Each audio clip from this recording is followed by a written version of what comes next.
morning and welcome back to another episode of Stop Pretending, Let's Get Real. I'm your host, Katrina O, and I'm excited as always to bring this topic to you today. I've been reading this book by James Allen, As a Man Thinketh, and I want to read an excerpt of it for you, just so you can hear a little bit about it and see what it brings to mind for you.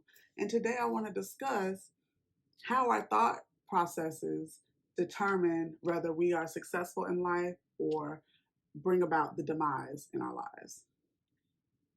Okay, James Allen says, "Here is a man who is wretchedly poor. He is extremely anxious that his surroundings and home comforts should be improved. Yet all the time he shirks his work and considers he is justified in trying to deceive his employer on the ground of his insufficiency of his wages. Such a man does not understand the simplest rudiments of those principles which are the basis of true prosperity, and is not only totally unfitted to rise out of his wretchedness, but is actually attracting to himself a still deeper wretchedness by dwelling in and acting out indolent, deceptive, and unmanly thoughts." Now, James Allen is deep. I don't know if you've ever read this book. I don't know if you have ever read any book by him. I'm not sure. Yeah, he has another book called From Passion to Peace.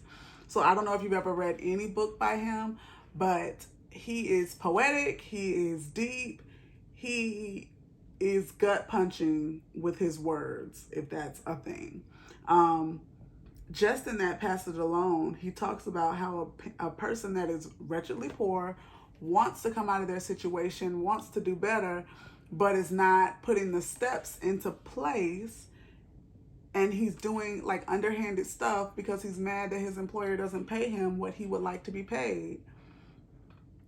Okay, that's not the employer's fault. The employer gave you an option. You can definitely go out and find another job.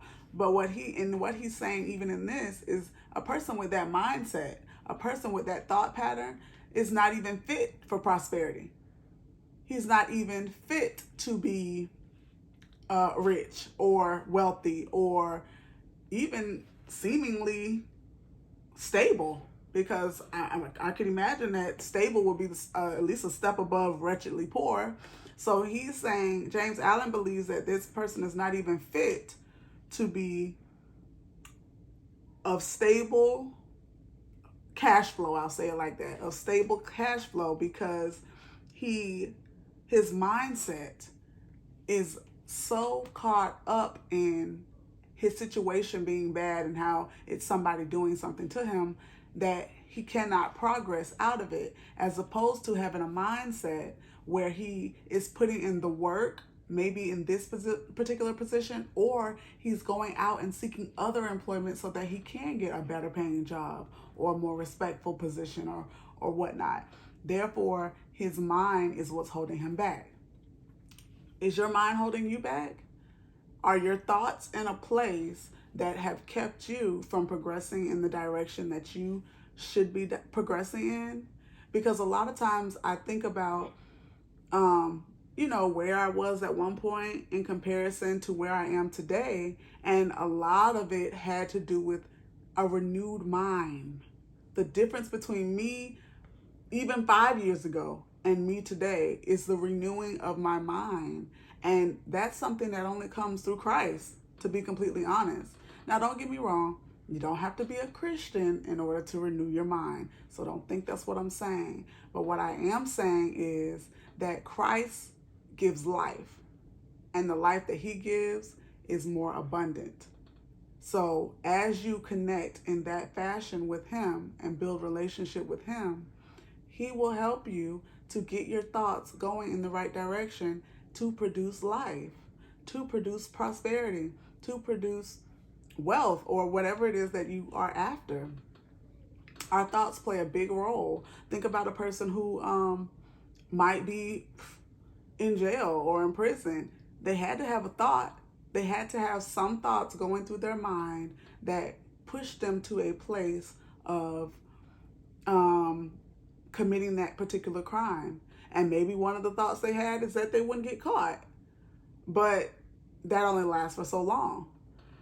If their thought process was regularly on doing things that were not edifying to the heart and the mind, that were thinking on how I can scheme and how I can get around the right way of working in a situation, like hard work or doing things in a productive manner. If their heart and their thoughts are always on that, and they're looking for a faster, quicker type of way to get around a situation, they were setting themselves up.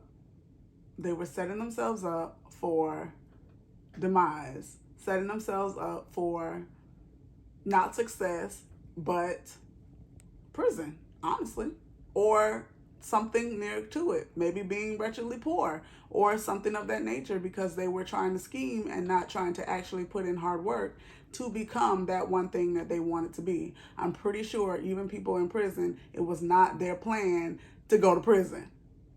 It might not have, I might have been a part of their plan to do whatever that crime was and get away with it, but I'm sure it wasn't to go to prison. So that just happened to be the result of that faulty thought life, and the result of a thought life that is pure and of good rapport is peace and joy and things of that nature, and prosperity, and being able to accomplish your goals and your dreams because you believe that you can.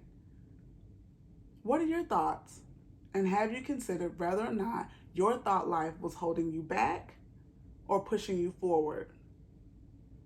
Thank you once again for joining us here at Stop Pretending, where we are encouraging you all of 2022 to stop pretending, to tell your truth, to be real about who you are